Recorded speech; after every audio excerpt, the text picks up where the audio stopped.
Okay, so have you ever done a refutation of your articles posted on North American Anglican coming from an Anglican? Kind of on the one about transubstantiation. I started taking a bunch of notes about this about 2 months ago, but then something came up, so it left a lot of my notes incomplete. But I can give like a quick refutation of that one if you want. Um, Basically, the objection that a lot of people are going to bring forward, and that I myself in that article brought forward, is that accidents, in order to be accidents, must inhere in another. So, in order for white to be white, it must be the whiteness of a man. Or in order for height to be height, it must be the height of a man, et cetera, et cetera. You can go through all the accidents for this. So, since it's dogmatically taught that in transubstantiation there's a change of substance and the accidents do not ultimately inhere in a subject, some of the accidents inhere in each other. A lot of them ultimately inhere in dimensive quantity, but dimensive quantity itself does not inhere in anything. So that's why I said ultimately. So therefore, they're going to say that this is a contradiction in terms. You can't have an accident without an accident inhering in another. But what I didn't realize is I didn't consider enough what exactly inherence is. Inherence is a relation, and a relation can exist with the removal of its terminus.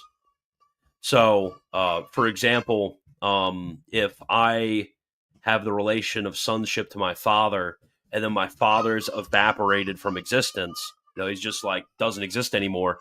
The relation of sonship actually still continues.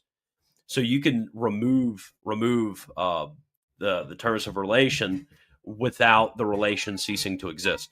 So since inherence is a relation, you can actually have a relation which is merely aptitudinal and not actual. So an aptitudinal relation has an aptitude or order because a relation is simply an order to another. You can have this order without that thing existing anymore, with that thing just evaporating from existence.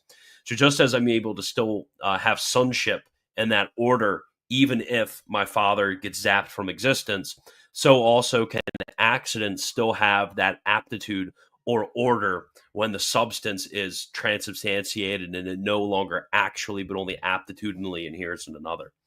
So I mean, it was like a really stupid, presumptuous mistake on my part. I simply did not know enough philosophy.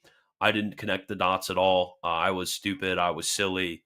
I really regret writing that article, and I think it makes me look really dumb. The fact that I wrote it, and I do wish that they they at North American Anglican they would take it down. But yeah, I might email them and ask them to take it. Well, actually, I might email them and ask them to, once I write an article on this, to put in a edit or something like that. But yeah,